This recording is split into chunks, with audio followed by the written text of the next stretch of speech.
Okay, so I thought I'd do a little October update around the small holding and about my business as well. So it's been quite quiet on the Etsy front. Stuff's not sold as much as this time last year, but it's still selling. But I had 4 talks. It was meant to be 5. One got cancelled because of bad weather. And the talk's always a really good opportunity to sell a few extra bits and bobs. And it's normally the smaller stuff that sells. So the scoops quite often go at the talks. Basically, anyone that picks up one of my scoops tends to buy one, which is quite nice. Had a few other jobs. So I've made a table for one of my customers to rest a big Buddha head on. As bizarre as that sounds, but it's a custom order. A little bit higher than a normal table. Quite a nice little job to make. Also this week, had to make some scoops, some flour scoops for a baker, and they wanted one that holds 500 grams. So I got one that holds 450, which will be going for sale soon, and then the one that holds 500, a little bit bigger. Works really well. And actually, with doing this, I swapped with someone some of my flour scoops to get some really old hen gruen wheat, which is a really old-fashioned type of wheat which I've been planting. I'll show you that in the garden in a little bit. But yeah, I'm all ready for the Christmas rush that's hopefully going to come. I also got to build some beehives, which is really good, and I'll show you one down there. September was really fun in that respect, and I put my beehive set of videos out, which hopefully will be really good evergreen content eventually. And you know, so work-wise, it's been really fun. Really enjoyable and stuff I've enjoyed making. Let's go have a wander around.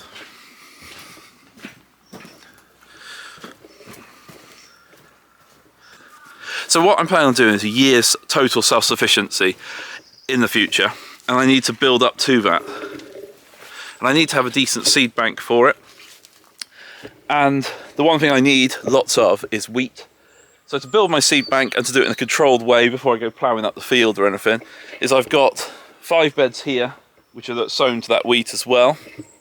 And then I'm going to have 5 more beds here by the end of today, sown to that wheat. I've just harvested all the beetroot and put them, I've got some little cupboards I shuttered under our patio, keep cool and damp, should keep them for the winter. We've got parsnips in, going to harvest my yak on today as well. In the greenhouse, this greenhouse is pretty much dead now. It's got the exploding cucumbers. You need to wear goggles when you go in there. They're absolutely lethal. This greenhouse is largely done now. I had big plans to put salads in and stuff. It's not really worked. Got quite a few mice in here at the moment, so I have put some traps down, try and get rid of those. And I've just harvested all my chilies, and if my eye looks a little bit red, it's because I was messing about seed saving this morning and touched my eye. And yeah, I'm in agony because of that. But yeah, so I need to get these cleaned out now and get them ready for next year. I've got lots of broad beans to go in, so I might just sow beans and peas, especially in this greenhouse. If I did a kind of green manure mix of peas across the base, I could keep some of them to grow, and then whatever else can get turned into the soil.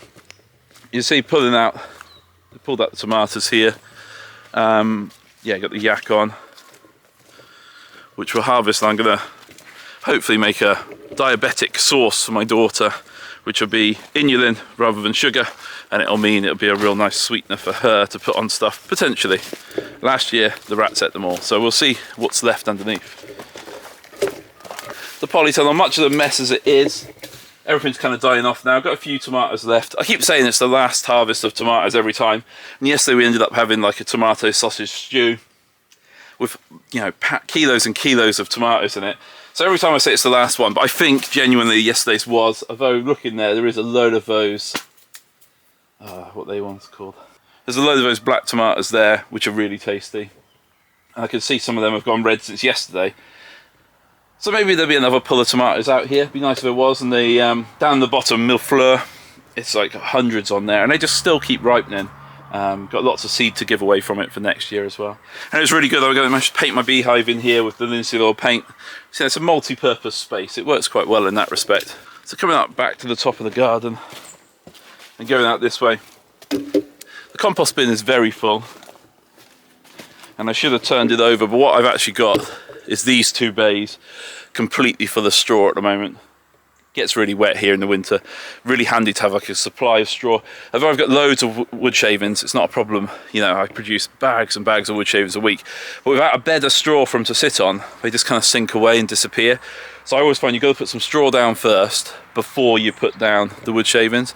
And the chickens keep a lot better in their pens because of that, especially if there's a lot down. which I really hope there isn't, but there probably will be. So yeah, that's why I've got another pile of compost there, which is going to be topped up today. But as everything rots down, it'll get moved across. And my farmer friend who had the hay off the meadow this year, he brought me a big bale of straw as well as the muck. And I've used most of it, although some of it's got a bit wet now. Not that it matters, it'll dry out. And I've got a few gateways that this can go in. And this good deep litter for the chicken pens. Just a bit of a pain to move in these big square bales. Small square, much better for a small holding or something, but obviously no farmers really make them anymore. Down into the orchard. All my pear trees survived this year, which was really good.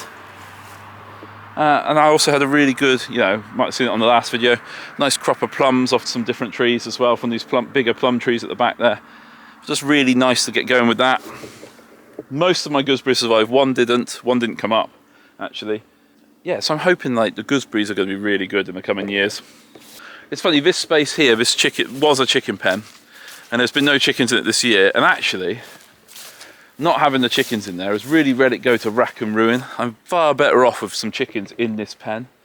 And I'm thinking with the kids, we'll pick out a bantam breed, maybe keep a bantam breed in here, have a bit that's fenced over their head, and then we can let them out into the bigger patch when they want to as well. And it just makes it manageable for me. If I've got animals managing it, it's way, way easier. We've got the boys still in here, still haven't butchered them. Let's open them, let them out actually.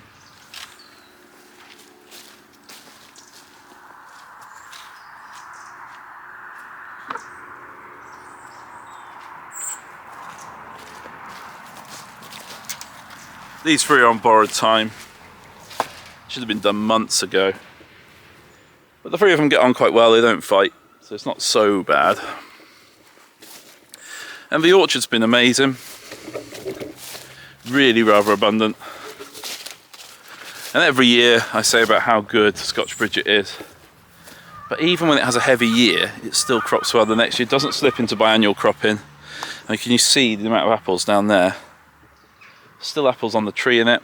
It's been really, really prolific, and it holds its shape when it's cooked. So it's brilliant in that respect as well. Keeps till June. So it's got a lot going for it. I said before this one was meant to be Discovery that I bought from a reputable nursery. You can tell there's no way that's Discovery because they're still on the tree. And I've still got some Christmas pippin to pick. There's a few russets to pick as well, although most of the russets are in the store. I'm just having troubles in the sheds with the mice at the moment. So, everything, when it gets cold, everything comes inside and everything wants to eat what you want to eat. And you can't blame it. But I definitely didn't grow it to feeding mice. Nor for having mice wee on everything as well. So I think in the shed I might build like a granary unit. Like a meshed cupboard, a mesh set of shelves basically, maybe with some cupboard doors on it, maybe with some bits that come out, so if I am growing wheat or something I can dry it in there without the risk of the mice stealing it all, with a solid base to it. I think that might work really, really well.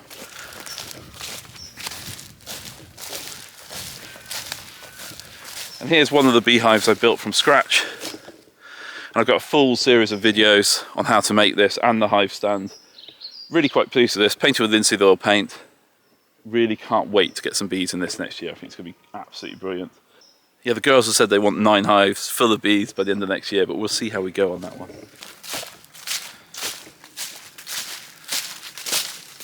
The paddock looks nice, that's been cut. Maybe one day I'll have some wheat in here like they used to. I'm fairly sure this was used for growing. It's kind of got a bit of ridge and furrow to it. So I'm fairly sure it was used for growing food for peasants, and we haven't moved too far away from that, hopefully. And down here is some of my fertility for next year. So he farms cattle, so I got a load of cow muck, and it looks like really good stuff. Doesn't smell. Lovely dark and black. There's a good few ton there. I can get on the garden, get it spread.